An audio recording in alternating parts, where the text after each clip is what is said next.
Hello and welcome. Today, I'll be explaining how to use the Hotspot interaction. The Hotspot is an incredibly powerful tool to both boost engagement and capture viewer attention. It's also very easy to use. Why don't we get started and I'll show you what I mean. The first thing to note is that the Hotspot is located right here on our interaction toolbar. It's the fifth one on the list. Let's go ahead and click on one and we'll see what kind of configuration options appear. First, you have the ability to label your hotspot. You could say something like, click here. In this case, we'll leave it blank. Then, you've got the ability to show or hide the label that you may have created. You can choose to show or hide a hover background, which is just a shadow behind this blinking indicator here. And then you can choose to enable or disable the indicator itself. Now, there are powerful use cases for both the hotspot with and without the indicator. We'll talk about more of those later on. Next, you can change the shape of your hotspot. So by default, it's circle, but you could change it to rectangular. And of course, you can hop right over here and adjust the size of the hotspot and the clickable area as well. Then you can choose within this clickable area where the indicator exists, whether it's on the left, in the center, or on the right. You can also adjust the rotation angle easily built into the system here. And you can make it to where the experience pauses as soon as the hotspot shows up on screen, if you really want to make sure that your viewer interacts with it. You can also choose exactly how long it stays on the screen. By default, that's going to be 5 seconds. You could have this for a shorter duration, or you could show a hotspot from the beginning to the end of a video, whatever your use case calls for. And finally, we have the click action. Now, the click action is the heart of the hotspot, if you will. This determines what happens when your viewer clicks on a hotspot. So, you could have it open a link, change time in the experience, switch to a totally different video, show a message, expand an image. You can do nothing except for track the fact that it was interacted with, which you can view later on in the analytics and reporting. You could play a video clip or an audio clip, start an email or a call, open a link within the same window, or even collect a quick free response. Now, hopefully after seeing this, the gears are starting to turn and you can begin to think of how you could use this in your own business. There are 1,000,001 ways to use the hotspot. The real magic of interactive video happens when you're in the driver's seat. But to get you started, let's take a look at some example use cases. We'll close out this hotspot and continue the video. This well-dressed gentleman here is going to help us illustrate using a hotspot in a shoppable video. Let's say I'm the viewer and I'm interested in buying that jacket that he's got on. As the video creator, it would be very easy for you to direct me to purchase it.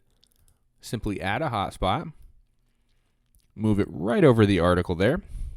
We're going to use it without a label, but with the indicator, and we'll have it open a link to purchase the jacket.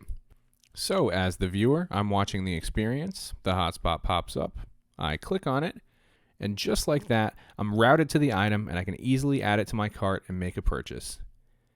It's that easy to create a dynamic, shoppable video with Mindstamp. Let's continue on and see how else you might use a hotspot.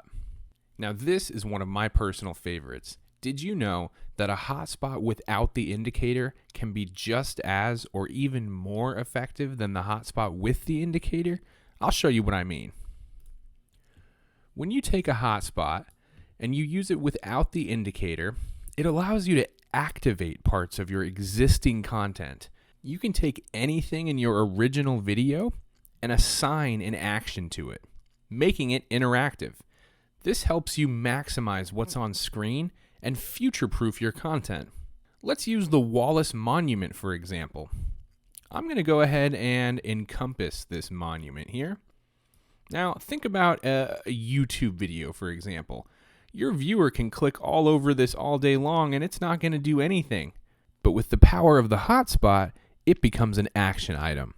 In this example, let's have it play some information about the Wallace Monument by playing an audio clip. So, as a viewer, as you can see, the Wallace Monument now has a shadow over it. This piece of existing content just became interactive. The National Wallace Monument was designed by the Scottish architect J.T. Rochette. And as you can see, the audio clip is over, and we're right back into the original content. These are just some examples of how you can use the hotspot. Some other ways include creating a choose your own story experience by having different hotspots over different forks in the road. You could have a hotspot hover over an area of interest. Maybe it opens up an infographic or switches to a different video about a different topic. You could have a floating get help or join today hotspot that stays in the corner of the video for the whole runtime. You could use transparent hotspots to highlight intricate parts on an internal system training.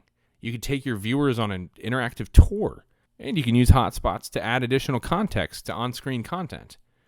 Like I said before, the magic of interactive video and hotspots happen when you're in the driver's seat.